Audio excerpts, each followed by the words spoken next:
समय की लौ पे धीरे धीरे हर एक शय पिघलती है और बदलकर एक चेहरा दूसरे सांचे में ढलती है। और जुनून हो, जोश हो, जज्बा हो, साहस हो, कहीं जाकर तभी एक ख्वाब की तस्वीर बनती है।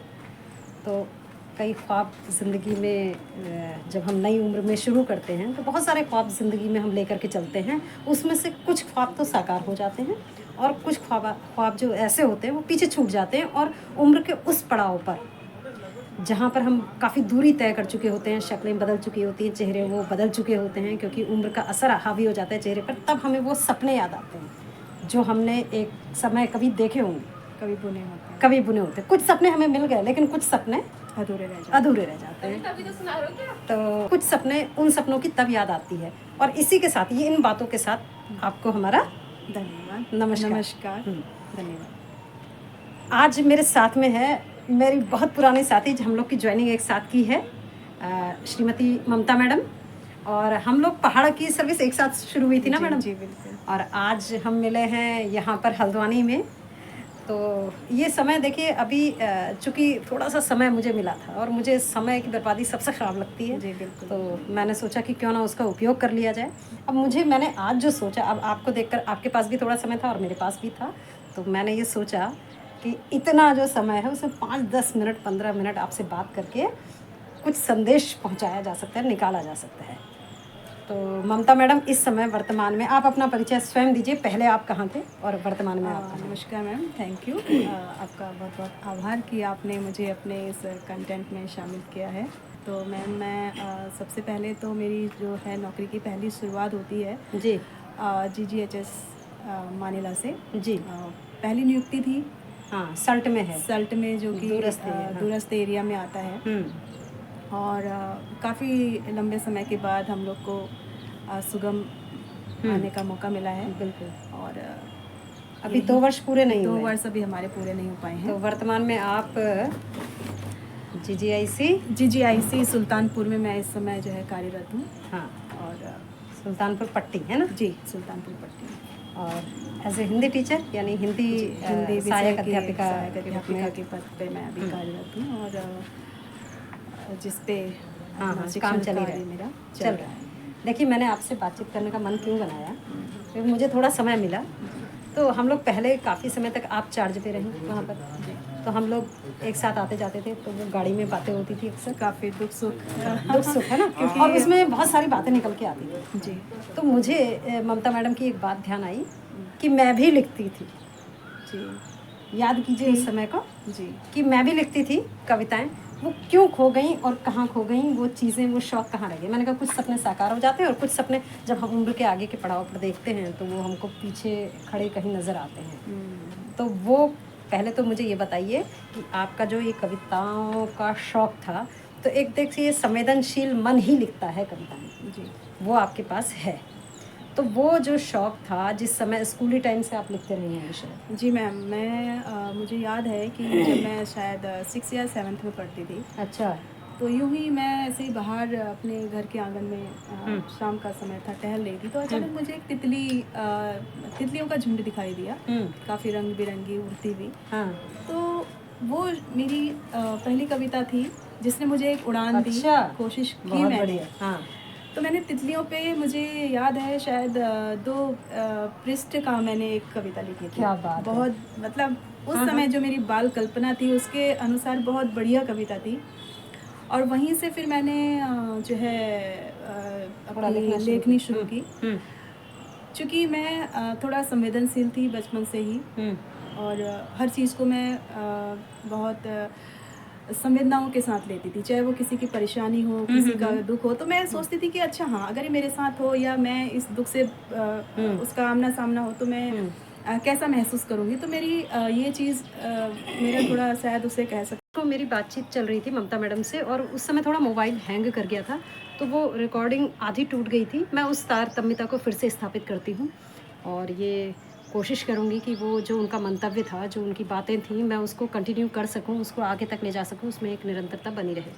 तो ममता मैडम ने ये मुझे कहा था कि वो धीरे-धीरे जब उन्होंने लिखना शुरू किया, एक तितली पर पहले उन्होंने लिखा था और कहीं न कहीं से उनकी बातों में, उनकी चीज़ों में या उनकी सोच में एक नकारात्मकता सी आ रही थी, है ना मैडम? जी।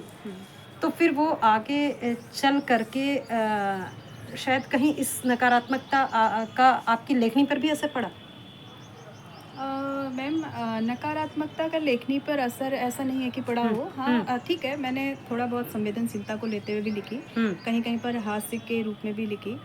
और उस दौर एक बार की बात है कि मैं ट्रेवल कर रही थी, तब मैं एमए कर रही थी। अच्छा।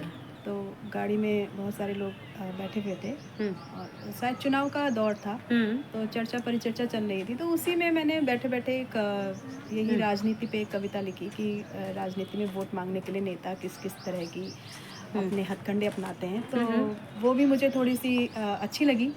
अब मेरे अपने खुद के शब्दों में वो मुझे अच्छी लगी कि हाँ भाई, नेता लोग किस प्रकार से अपने वोट के लिए कहाँ कहाँ तक गिर जाते हैं और किस किस तरह के काम वो करने लगते हैं। तो उसके बाद फिर सडनली हमारे कॉलेज में एक फंक्शन था, विश्व हिंदी सम्मेलन था नैनीताल में, DSP कैंपस में। हाँ। 2002 की बात है। तो उस दौरान अब एज ए स्टूडेंट हमें जो है वहाँ पे चुना गया कि हम थोड़ा सा व्यवस्था को देखेंगे। तो पूरे भारत से ही नहीं, बाहर से भी लोग, विदेशों के भी जो कवि थे वो आए थे वहाँ पे। तो हमारी मैम थी जो है, शायद आप भी उन्हें जानते हैं, डॉक्टर मधुबाला नियाल। डॉक्टर तो काफ़ी कवि सम्मेलन चल रहा था, तो सडनली मैम ने मुझे भी बोला कि ममता, तुम्हें कुछ बोलना है तो आ सकते हो। तो मैंने उसी समय पेन उठाया और डायरी उठाई, जो मेरे मन में चला वो मैंने मैम जो है कलम के माध्यम से शब्द के रूप में उकेरा। और मुझे उस भरी भरी महफिल में, मतलब आप मानिए कि वहाँ पे 100-200 लोगों से ज़्यादा की कवि सम्मेलन था और बड़ी बड़ी हस्तियाँ वहाँ पे थी। मैं तो एक छोटी सी बच्ची के रूप में वहाँ पे प्रेजेंटेशन दे रही थी। तो वहाँ पे बहुत प्रभावित हुए मेरे उन शब्दों से, जो वहाँ पे कवि लोग थे। और उन्होंने मुझे अपना विजिटिंग कार्ड भी दिया, बोले कि बेटा तुम जो है कविताएं लिखें, और ये हमारा जो है विजिटिंग नंबर, मतलब हमारा एड्रेस है, और इस एड्रेस पे आप हमें पोस्ट कीजिएगा और हम इसे अपनी लैंग्वेज में जो है प्रकाशित करेंगे। क्या बात है। फिर आपने किया? नहीं मैम, मैं फिर वहाँ पे, मतलब मेरे पास ऐसा नहीं है कि वो ना आए हों, क्या कह सकते हैं कि अवसर ना आए हों, ऐसा नहीं है। मेरे पे बहुत बहुत अवसर आए, लेकिन वो अवसर शायद मैंने अपने हाथों से बिल्कुल। इस पर हमने एक वीडियो बनाई थी एक बार, तो कि मतलब कई बार ऐसा होता है कि जाने अनजाने हम बहुत कुछ खो अवसरों को, हाँ जी, बहुत कुछ। तो मुझे आज वो चीज़ें थोड़ा सा रियलाइज़ होती हैं, फील होता है कि हाँ, मैंने थोड़ी थोड़ी छोटी छोटी गलतियाँ मैंने बहुत की हैं, और उन्हीं गलतियों से कारण मैं अपने जो मेरे पास अवसर आ रहे थे उनको मैं छोड़ चुकी। और हो सकता है उस समय मैं उनको भेजती, जो भी रहता, बिल्कुल एक तारतम्यता, निरंतरता बनी रहती।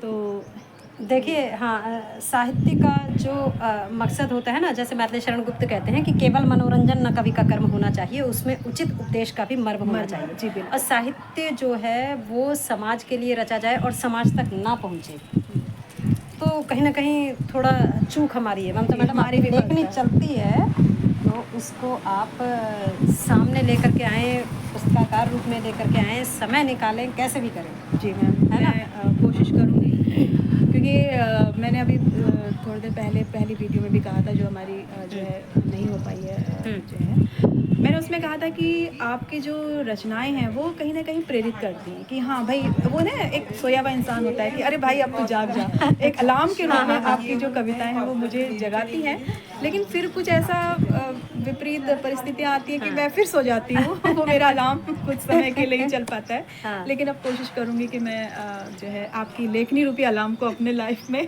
देखिए, मैंने ये बात पहले कही थी कि झिंझोड़ने हमें कोई नहीं आएगा, जगाने कोई नहीं आएगा, हमें खुद को झिंझोड़ना पड़ेगा, हमें खुद को जगाना पड़ेगा। और इस बारे में मुझे याद आती है, कबीर का एक दोहा है कि कैसो कहीं कहीं कूकिए ना सोइए असरार, और रात दिवस के कुकड़े कबहू लगे पुकार।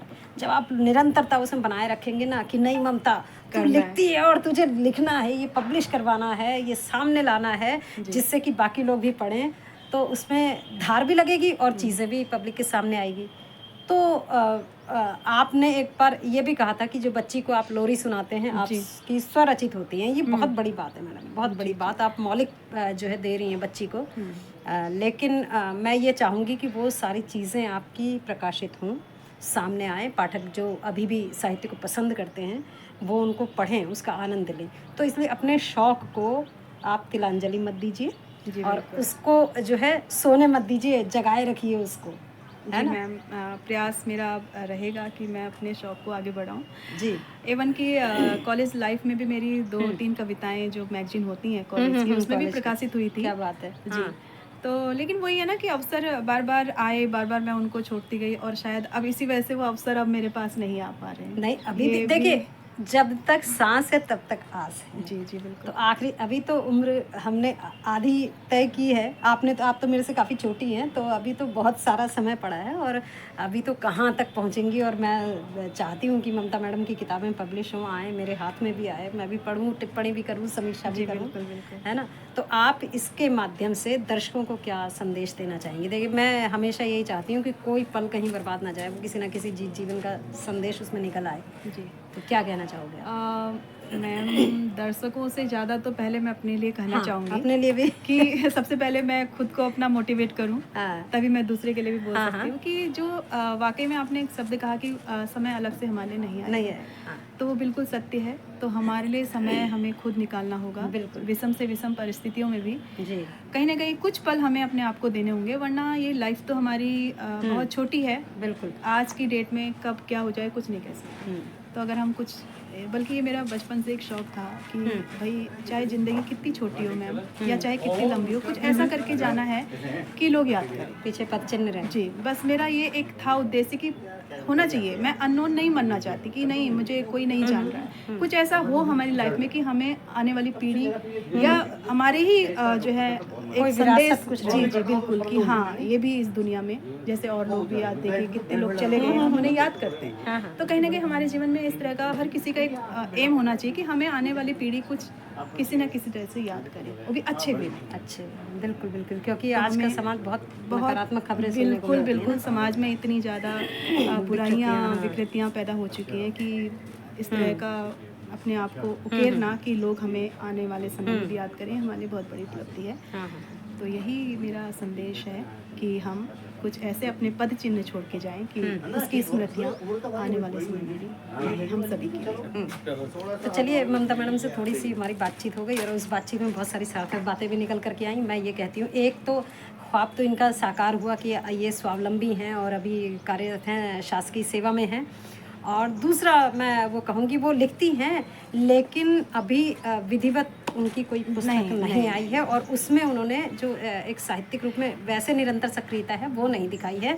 तो मैं ये चाहूँगी कि ममता मैम अपने लेखन पर पॉलिश करते हुए उसको, जो जितनी भी रचनाएं हैं उनको एक पुस्तकाकार रूप में लेकर के आएँ। और दर्शकों, आप में भी अगर किसी भी चीज़ में, ज़रूरी नहीं है कि हमारा जो है साहित्य में रुचि है तो हर किसी की ही साहित्य में होगी, आपकी नृत्य में रुचि हो सकती है, आपकी संगीत में रुचि हो सकती है, किसी भी विषय में रुचि हो सकती है। तो उस रुचि को, उस शौक़ को जीवित रखिए और कहीं से भी खाद पानी लगाइए उसको, कैसे भी।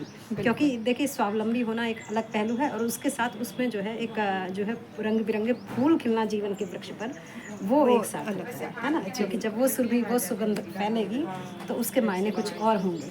तो ये बड़ा अच्छा लगा थोड़ा सा जो है बातचीत करके। और मेरे को जी, बिल्कुल मुझे भी वो कहते हैं ना एक सोए हुए परिंदे को जगाना, तो वो आपने अभी मेरे लिए वही कार्य किया है। वरना मैं तो बिल्कुल ही क्या कह सकते हैं शब्द विहीन हूँ और आप जैसी हस्ती के सामने तो तो हम लोग तो काफ़ी पुराने साथी हैं। तो आप दर्शकों को हमारी ये प्रयास अच्छा लगा होगा शायद, जो भी हो, क्रिया प्रतिक्रिया जो भी है अवगत कराएंगे। और मैं ये चाहती हूँ कि गोपाल दास नीरज ने कहा है, जागते रहिए, जगाते रहिए, मेरी आवाज़ में आवाज़ मिलाते रहिए। तो ये आवाज़ दूर तक चलनी चाहिए। तो फिर आपके साथ किसी नई बात को लेकर के आएंगे, तब तक के लिए प्रयास रहेगा। है ना। नमस्कार।